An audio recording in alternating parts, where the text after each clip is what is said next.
Assalamu alaikum. Walaikum assalam. I am working in a company in Dubai and I am in charge of some businesses, and of course the owners provide us the necessary funds, and majority of it comes from commercial conventional banks. And our owners do not approve that the Islamic banking alternative is in accordance with Sharia according to them. So they continue to carry on the business according to conventional methods. And even non-Muslims also working and dealing with Islamic banks on our behalf, they also say that it is more or less the same. It's Islamic way of interpreting the non-Islamic models. So how in the modern days of competition and business pressures, we have to carry on and take a lot of big projects, and we have a lot of working employees with us. How do we catch up with this? Well, that's the question. He's doing business in Dubai, and his employers, they do business through the conventional banks.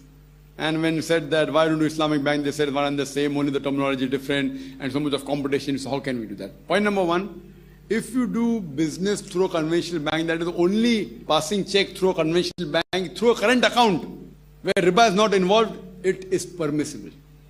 Current account. But through any other account where riba is involved is haram. Taking loan from bank on interest is haram. Keeping your money and getting interest out of it, that's haram. Point number one. You said that how will we do business if we don't involve conventional bank? Then don't do business. Doing business is not further in Islam. Fine? If you cannot do, don't do.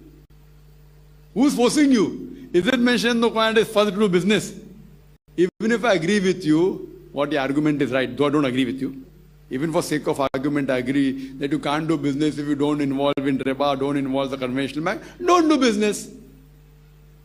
If you involve in riba, there are several places in the Quran which say riba is haram. And Allah particularly mentioned in Surah Baqarah, chapter number 2, verse number 278 and 279, if anyone does not give up demands of riba or involves in riba, take notice of a war from Allah and His Rasul. If you involve in riba, you are waging a war against Allah and His Rasul. If you think just to earn few thousand rupees, few $1,000s, or few lakhs, if you want to wage a war against Allah, you are most welcome. I don't want to do that. If I think I can't do business, I will do service. That's the basic answer. Now come to the second answer. That I disagree with you that you can't do business without dealing with riba. I have given a lecture on interest-free economy promulgated by the Quran. And I have proved that if you don't take interest, you will flourish more in business. I don't intend giving a lecture here. It is a misconception that if you only take interest, will you flourish? It's a misunderstanding, it's a misconception. Today, most of the top companies, previously they thought without interest you can't run.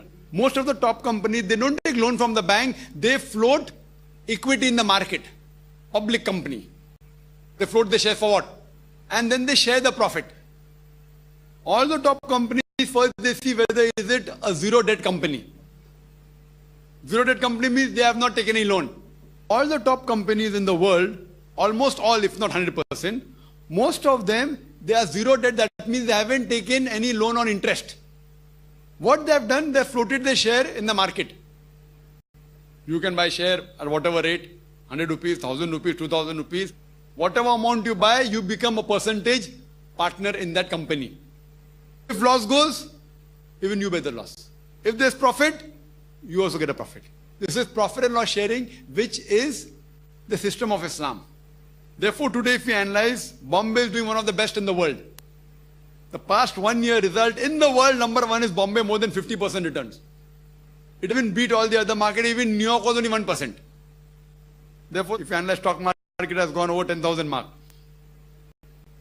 And in today's paper, headline came that even gods are involving in equity. Mainly referring to the Hindu gods. That many temples now have passed a resolution that we were only keeping money in fixed deposit.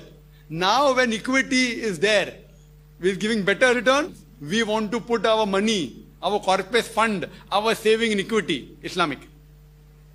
They mentioned that this temple has got 50 crores corpus, have got 65 crores corpus, annual income is so and so. It came in today's Times of India, in the front page, in the bottom, front page.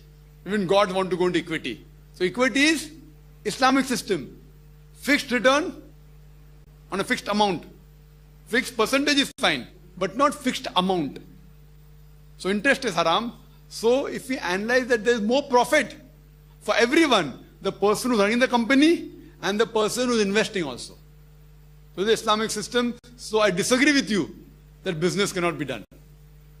As far as Islamic Bank is concerned, we discussed last time that some people in name of Islamic Bank, they're deceiving people, which is wrong. But there is something like Islamic Bank which runs on profit and loss sharing basis, also runs on systems of Islam which is against riba. Hope that's the question.